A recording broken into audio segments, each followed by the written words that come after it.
आजकल हमारे पास सारे रिसोर्सेज, स्किल्स, इंफॉर्मेशन सब है, लेकिन क्या हमारे पास किस चीज़ की कमी है, वो एक माइंडसेट है।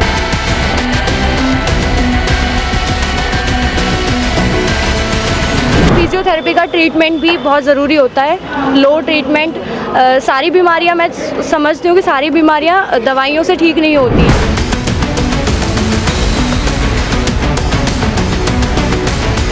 फ्यूचर की तरफ ध्यान देंगे तो ऑब्वियसली आप लोग बहुत कुछ कर सकते हैं। तो बेहतर है पढ़ाई पे ध्यान दें, स्पोर्ट्स में ध्यान दें।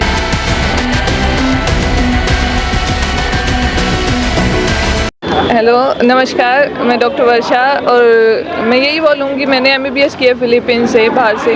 तो आप जितना अपने आप को लेके आएंगे आगे, जैसे कि पहले हरियाणा में इतना लड़कियों का नहीं था, अगर आप अभी लड़कियां बहुत कुछ कर रही है, इवन लड़के भी बहुत कुछ कर रहे हैं, और गुजरों में तो लड़के इतने पढ़ते भी नहीं है। तो अभी अगर पढ़ेंगे आप लोग, अगर अपना फ्यूचर की तरफ ध्यान देंगे तो ऑब्वियसली आप लोग बहुत कुछ कर सकते हैं। तो बेहतर है पढ़ाई पे ध्यान दें, स्पोर्ट्स में ध्यान दें, जिस तरह भी आप जाना चाहते हैं, जो भी आपकी डायरेक्शन है, focus on that and you will achieve it.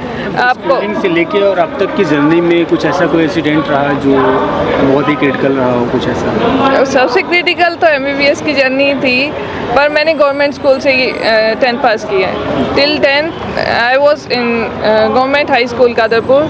उसके बाद मैंने विद्या निकेतन से की, तो वो भी थोड़ा था, क्योंकि पहले सिर्फ हिंदी मीडियम में पढ़े थे और उसके बाद डायरेक्ट इंग्लिश मीडियम, तो थोड़ा था। और उसके बाद सीधा दूसरे देश में जाना तो ऑब्वियसली बहुत क्रिटिकल फेज था, सीखना पड़ा, बहुत कुछ सीखने को मिला, पर अभी सब बेहतर है। तो क्या ऐसा पॉसिबल है कि हिंदी मीडियम? पॉसिबल है, अगर मैंने किया है तो आप भी कर सकते हो, ऑब्वियसली बहुत पॉसिबल है, लेकिन उसके लिए मेहनत तो करनी पड़ेगी। अभी तो ये है कि अभी इंटरनेट हर जगह है, सबके पास डेटा अवेलेबल होता है, सबके पास अनलिमिटेड डेटा होता है, तो आप सर्च कर सकते हैं। बहुत सारे मोड्स है जो कि फ्री में अवेलेबल है, बहुत सारे कोचिंग इंस्टीट्यूट्स है जो कि फ्री में भी वीडियो अपलोड करते हैं यूट्यूब पे या फिर गूगल पे।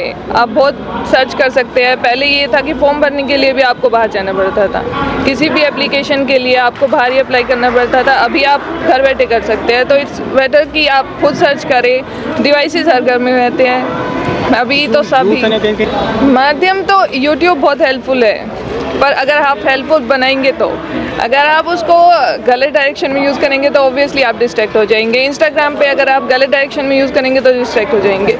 तो गूगल, यूट्यूब बहुत हेल्पफुल है अगर आप हेल्प लेंगे तो। वो है कि आपको गाइडेंस सही मिलनी चाहिए, आपको मेंटोर सही मिलने चाहिए। ऐसा स्पेशल चैनल, ऐसा पर्सन मुझे कोई नहीं मिला, मेरे घर वालों ने बहुत मोटिवेट किया है अभी तक। मतलब मैं MBBS के बारे में बता सकती हूँ, मैंने यूट्यूब से लॉकडाउन के टाइम पे भी और वैसे भी बहुत प्रिपरेशन किया है। चैनल्स हैं निंजा नर्ड और बहुत सारे चैनल्स हैं, डॉक्टर भाटिया और ये सब, तो उन लोगों ने लॉकडाउन के टाइम पे बहुत हेल्पफुल थे, तो आई अप्रिशिएट।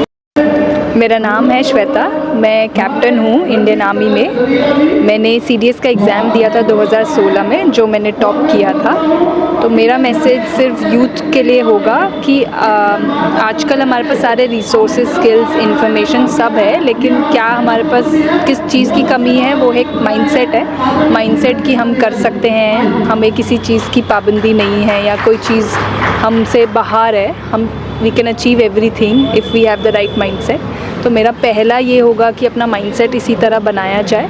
दूसरा, कुछ लीडरशिप के बारे में बोलना चाहूँगी कि लीडरशिप के 2 पहलू होते हैं। पहला पहलू होता है कि आप अपने आप को लीड करना सीखिए। तो जब आप ये रिसोर्सेज, स्किल्स, इन्फॉर्मेशन लेके अपने आप को इस मुकाम पे पहुंचाते हैं, तो आप दूसरों की भी फिर तभी हेल्प कर पाओगे, जो कि दूसरा पहलू है लीडरशिप का, that you will be able to help others, lead others. तो मेरा बस यही मैसेज रहेगा यूथ को। Thank you. नमस्ते, मेरा नाम सुरभि है, मैं मीडिया में काम करती हूँ, स्पोर्ट्स कंपनी में। क्योंकि स्पोर्ट्स मैंने पहले खेला भी है, तो मुझे स्पोर्ट्स में ही मन था, तो इसलिए स्पोर्ट्स कंपनी। मेरा मैसेज यूथ को ये रहेगा कि यदि ऐसा होता है कि आपके कुछ ड्रीम्स है और वो नहीं पूरे हो पाते, उसका मतलब ये नहीं है कि आप आगे जाके अच्छा नहीं कर पाएंगे। तो आप निराश ना होइए, अपने अंदर विल पावर रखिए, सब कुछ पॉसिबल है। To the girls out there and to the boys as well, everything is possible, you will all achieve your dreams, बस आप मेहनत करते रहिए। Thank you. Mansi Dayma, physiotherapist. मेरी अभी बैचलर डिग्री कंप्लीट हो चुकी है, मैं अभी मास्टर्स कर रही हूँ और मैं ये चाहती हूँ कि सभी लोग फिजियोथेरेपी को समझो और फिजियोथेरेपी का ट्रीटमेंट भी बहुत ज़रूरी होता है। लो ट्रीटमेंट, सारी बीमारियाँ मैं समझती हूँ कि सारी बीमारियाँ दवाइयों से ठीक नहीं होती हैं। फिजियोथेरेपी के पास भी बहुत अच्छा वो है कि भाई अपना ट्रीटमेंट लो, उनसे प्रॉपर ट्रीटमेंट लो और फिर अपने पेन में रिलीफ पाओ। तो मैं चाहती हूँ कि सभी फिजियोथेरेपी किस को डिजीज़ समझो। में ज़्यादा रोल है इसका फिजियोथेरेपी? जैसे कि स्ट्रोक में है और जैसे ये पैरालाइज वगैरह, इनमें बहुत ज़्यादा रोल है फिजियोथेरेपी का।